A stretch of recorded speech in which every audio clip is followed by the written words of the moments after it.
Allez, est-ce que je suis à peu près centrée? Ouais, un problème avec le truc du micro là.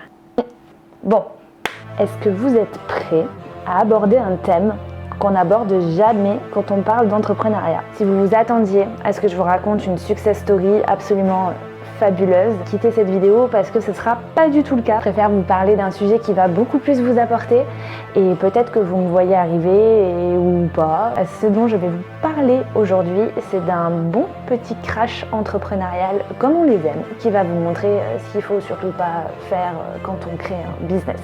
Allez, on s'installe et c'est parti!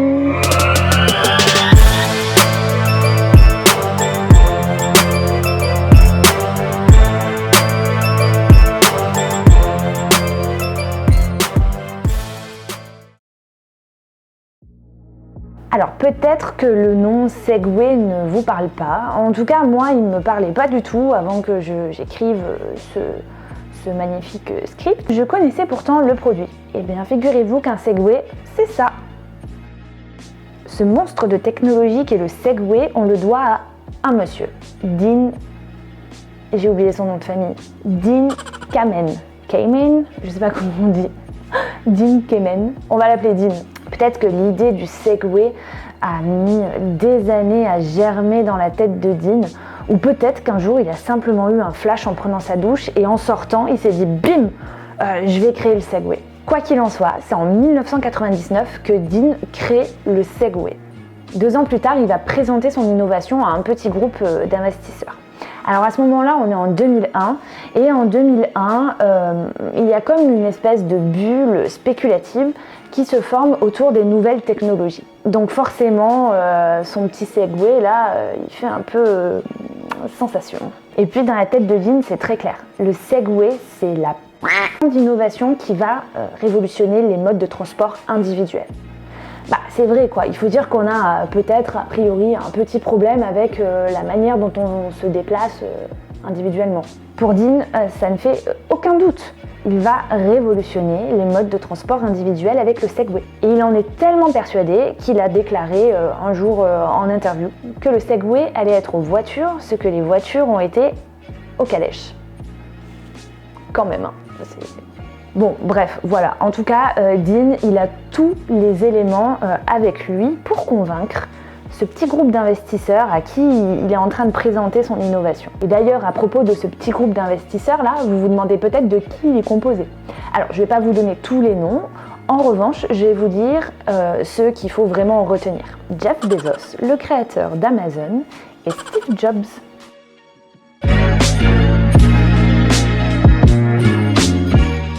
Et avec ce bon petit pactole que Dean a réussi à obtenir auprès de Jeff et Steve, entre autres, il lance la production en masse du Segway. Et tout ça, ça se passe à Belford, près de New York, en 2001. Un an plus tard, la commercialisation du Segway démarre. À ce moment-là, Dean et toute son équipe, oui parce qu'il a quand même pas fait ça tout seul, hein. Donc à ce moment-là, Dean et son équipe prévoient d'écouler à peu près 500 000 ventes de Segway par an.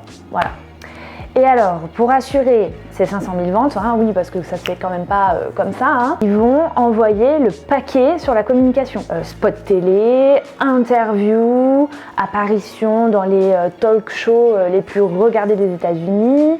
Voilà, ils vont un peu inonder comme ça la télé américaine. Alors les Américains, un petit peu avant le lancement du Segway, ils vont découvrir cet engin qu'on présente comme étant l'engin du futur, quoi. Et puis ils vont se dire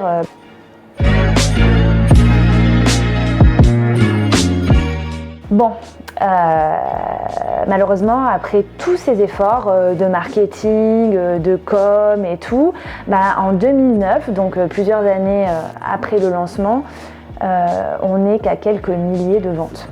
Et oui, on est quand même bien loin des 500 000 ventes que prévoyait Dean, quoi. Pourquoi si peu de ventes ont été réalisées? Eh bien à ça, il y a plusieurs explications. La première et la principale, c'est parce que l'engin est peu maniable et apparaît comme étant un petit peu dangereux quand même. Et ça, on le doit à plusieurs chutes médiatisées comme celle de George Bush, qui s'est complètement rétamé la figure dans la rue. Et aussi celle de ce caméraman qui nous fait une chute spectaculaire, entraînant avec lui un athlète pendant les mondiaux de l'athlétisme. Ouais, bon, c'est vrai que ça c'est pas top quand même comme publicité. Mais il y a aussi une autre raison, et pas des moindres, hein, c'est le prix d'achat du Segway. Et oui, pour la première version du Segway, il faut compter à peu près 6 000 $. Donc à 6 000 $, je pense qu'on préfère avoir une bonne petite voiture d'occasion bien confortable que cet engin un peu chelou qui risque de nous faire chuter et nous mettre dans l'embarras.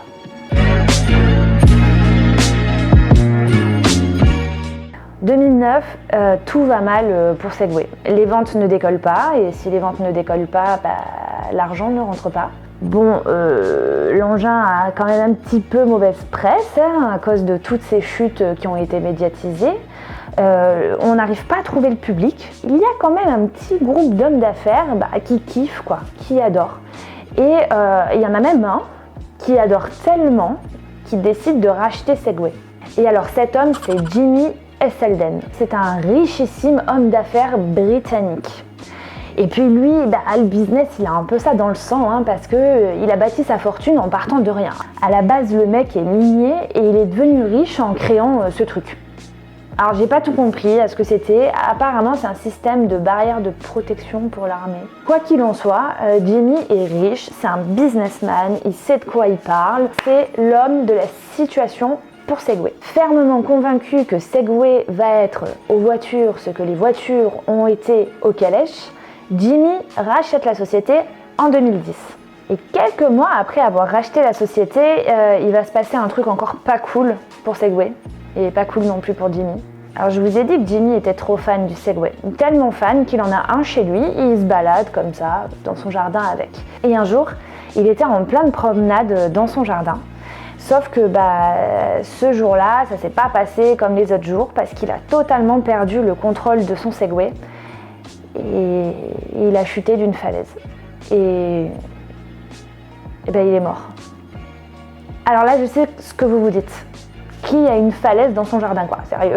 Bon, a priori, des gens ont des falaises dans leur jardin. En tout cas, c'était le cas de Jimmy. Alors là, franchement, je ne sais pas comment on peut faire pire mauvaise pub, quoi. N'oublions pas que Jimmy était censé sauver les fesses de Segway.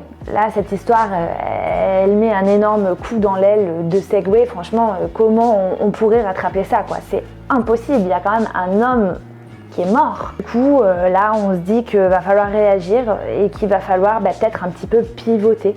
Donc finalement, on va trouver un marché de secours à Segway qui va être les touristes. Ouais, au bout de tout ce temps, il était temps. Alors finalement, c'est pratique pour eux, ça leur permet de gambader dans la ville sans trop se fatiguer. Et puis on va aussi les proposer à la police.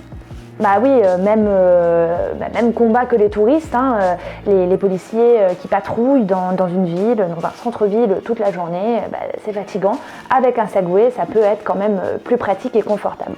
Et d'ailleurs, je pense que si vous avez vu un Segway un jour dans votre vie, c'était soit un policier qui le conduisait, soit un touriste. Donc voilà. Et bien que la société reprenne un petit élan comme ça, grâce aux policiers et aux touristes, cela va malheureusement pas vraiment suffire. Et en juin 2020, on annonce que c'est fini.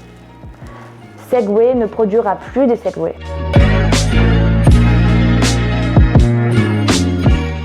Mais ce qu'on ne sait pas sur le Segway, c'est qu'à la base, cette innovation était destinée à un but médical. À la base, Dean il faisait ses recherches et son développement pour le secteur médical et pas du tout pour le grand public. Son but d'ailleurs, c'était d'aider les personnes à mobilité réduite à retrouver une certaine dignité et de pouvoir se déplacer quasi debout sur un engin qui leur était totalement adapté. Et c'est certainement au fil de ses recherches et de ses essais qu'il s'est dit « Ah, je tiens un truc ». Bon, je suppose en tout cas qu'il s'est dit ça, ou peut-être que d'autres l'ont influencé. Bref, on l'a vu dans cette vidéo, Segway, et bon, ok, ils ont eu des épisodes où franchement ils ont vraiment pas eu de chance. Mais d'un point de vue marketing, ils ont fait une erreur majeure. Le besoin de base des personnes auxquelles ils allaient proposer le produit a été complètement écarté de leur équation, quoi. Eux, ils se sont juste dit, on a un produit qui est un monstre de technologie, naturellement du coup que le Segway allait cartonner. Sauf que le problème de transport individuel, nous, la grande majorité en tout cas, s'en fout quoi. Les voitures, ok, ça pollue, mais bon, pour ceux que ça peine le plus, maintenant il existe les voitures électriques ou les voitures hybrides. Pour ceux qui font de la moto, ils en font principalement pour l'adrénaline que ça leur procure. Et sans parler du fait que les centres-villes, généralement, je dis bien généralement, sont plutôt bien desservis en transport en commun. Il y a les trams, les métros, les bus. Et puis pour ceux qui font du vélo ou du skate, c'est un peu pareil que les motards en fait. Ils font ça parce qu'ils aiment. Donc a priori, on n'a pas tant de problèmes que ça pour se déplacer dans les centres-villes. Et alors pour le besoin émotionnel qui est à mon sens le plus important à combler pour une marque, eh bien Segway, ils y répondaient mais alors pas du tout. Bien que les médias aient présenté le Segway comme un truc de fou, truc complètement révolutionnaire, etc. Le grand public, lui, il l'a pas trop perçu comme ça, quoi. Et pire, parce que certains ont même témoigné s'être fait traiter de grosses feignasses parce qu'au lieu de marcher, ils utilisaient le Segway. Alors là, c'est assez intéressant parce qu'on n'est pas plus feignant à utiliser un Segway qu'à utiliser une voiture finalement. Sauf qu'on voit qu'il y a un petit problème de perception. C'est-à-dire que quelqu'un qui utilise une voiture, c'est tout à fait normal, en même temps c'est rentré dans les mœurs, mais quelqu'un qui utilise un Segway, il est forcément feignant. Donc à l'inverse, le skate et le vélo n'ont pas du tout cet effet. D'ailleurs, quand on croise quelqu'un en skate ou en longboard, on a plutôt tendance à trouver ça stylé. Et là, j'en reviens à mes petits touristes. Eux, en fait, c'est pas du tout étonnant que ça leur convienne parfaitement. Déjà, de 1, ils n'ont pas envie de se crever les pieds à marcher toute la journée. Et puis de 2, ils s'en fichent complètement d'avoir l'air stupide. Oui, c'est pas leur ville, ils reverront jamais personne. Alors la conclusion dans tout ça, eh bien aujourd'hui, Segway est considéré comme étant le meilleur exemple d'échec entrepreneurial. Alors je vous l'accorde, certains détails étaient un peu what the fuck, tellement qu'on aurait pu penser qu'on les a inventés pour faire du buzz. Et pourtant non, tout est vrai dans ce que je viens de vous raconter. Ah, il y a quelqu'un qui arrive. Personnellement, je trouve cette histoire passionnante. Toi aussi ? Elle nous apprend un fondamental en marketing qui est bien étudier le besoin. La meilleure manière de se planter, c'est de passer à côté de ça, quoi, comme l'a fait Segway. Si Segway répondait à un besoin, il était vraiment excessivement bien ciblé, quoi. Et ça concernait pas du tout la majorité, comme le pensait initialement Dean et ses 500 000 ventes écoulées par an. Oh là là, toi aussi ça t'inspire ? Alors, je vous invite à ne pas commettre la même erreur qui est, d'après moi, la pire erreur que vous pourriez faire, c'est-à-dire mal juger le besoin. Ou pire, l'ignorer, comme l'a fait Segway. Ne faites pas ça. Et puis, moi, je vous laisse méditer là-dessus. Bali a faim, donc je vais aller lui donner à manger. Et puis, à bientôt. Ciao, ciao.